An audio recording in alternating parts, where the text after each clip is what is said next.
As many as 4 Conservative MPs could be joining former Labour MPs in their new parliamentary grouping, the Independent Group.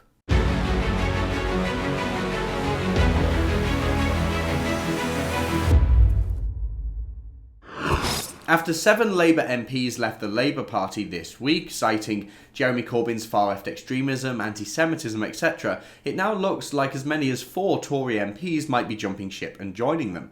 And weirdly, I saw this article earlier, I forget where it was, and it said we now have 2 truly nasty parties in Westminster. So I get their point about the Labour Party being far-left extremist, anti-Semitic, nasty, not particularly nice, but their definition of nasty presumably means that we've got this far left party, this far right party, which means that they're implying Theresa May and the Tory party are far right. I mean, it's clearly nonsense. The fringe of the far right that they often call far right, they're really just talking about the European Research Group, which is Jacob Rees-Mogg, who's just conservative, not far right at all.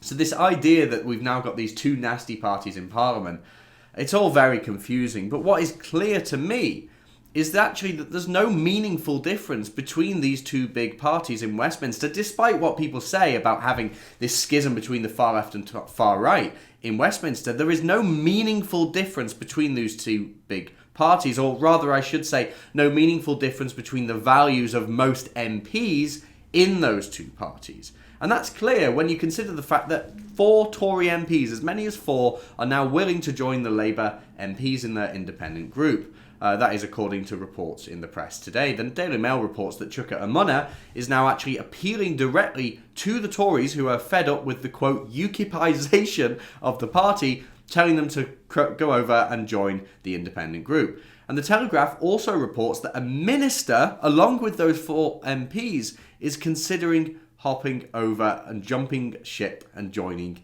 these Labour Party members, former members in the new grouping. The Telegraph wrote, a Tory minister and 4 Conservative backbenchers appear poised to defect to the new independent group set up by disgruntled Labour MPs, it's been claimed. Describing the breakaway group as remarkably sensible people, the minister told the Telegraph he was prepared to join the new party if the government presses ahead with a no-deal Brexit. It came as Anna Soubry sparked speculation she is preparing to jump ship after removing a Conservative Party slogan from her social media profile. This is something none of these politicians would have dreamed doing, even in 2010, in the 2010 general election. So what's changed? Have they all of a sudden had this meeting of minds? Well, I don't think so. I think the fact is they've just been very, very similar this entire time. Corbyn's now being warned that this independent group could actually lose him as many as 50 MPs from the Labour Party. And, in fact, polling shows that the independent group could actually win over Labour voters. It's clear that saying you're centrist when you have a fancy podium and loads of media attention and, you get 60,000 followers overnight on Twitter because you got this great professional glow around you, it seems to work when you're trying to convince the people that you're centrist. You say you are, you get all this attention, you look professional, and people go, oh, well, it must be true. Because people, for one reason or another, trust politicians. Still, frankly, it's really interesting. And a poll by Survation found that Labour voters now actually prefer the independent group. I mean, policies aside, they obviously just look reasonable compared to the extremism in the ranks of the Labour Party. So I saw this tweet from Britain Elect, and it says, on which best represents the people of Britain, the Labour Party under Jeremy Corbyn, 23%, the new independent group of MPs,